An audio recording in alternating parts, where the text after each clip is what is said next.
ibi byo gukurikira ku munsi abantu binjira mu Burundi iki rero ni ikintu gikomeye cyane. Twifuza ko ku munsi tumenya abantu binjiye nivyo kuri migration barabandika mugo twaruguruye ko n'ababuramatari binjira muri iyo platform bakamenya kungene bimeze na maire de la ville arimu kugira tumenye umuntu nimba yaje avuye dufate muri Mozambique reka ndeke kuvuga ibindi bivuge nka Mozambique akavuga ko aje mu Kinama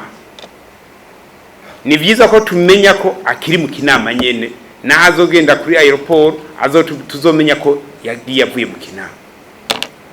uko arashobora kuza nama numva bampa raporo muri hirya no hino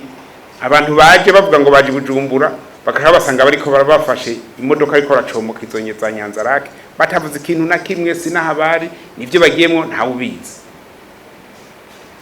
muze mucunga mu amaso ko cyo twegeze kuzana hari umuntu yigeze kuzanga avuga ngo aje gukurikirana ngo ufashanya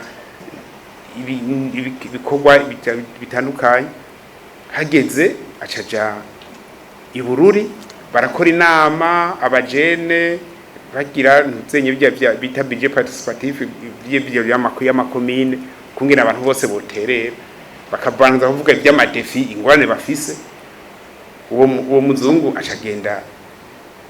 acabaza umuntu ngo hano ngo kubera iki batavuga imbonera kuri ko zibakubita ngo kubera iki hajya hari utuntu twinshi tuzana abantu ga gucyo nyene ngo ko batavuga ngo zikorora inda z'abantu niwe ko cyawe waje muri budget participative ivyo vyinda navyo bice no kuvuga umunyamahanga aje mu Burundi nta kwijajara tutegeza kumenya igikorwa ari icamuze nje gituma navuze ati mu mpera raporo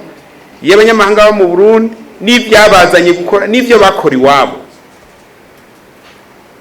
uko natwe ngiyo tugiye niko batugira kandi igihugu gicungwa na bene co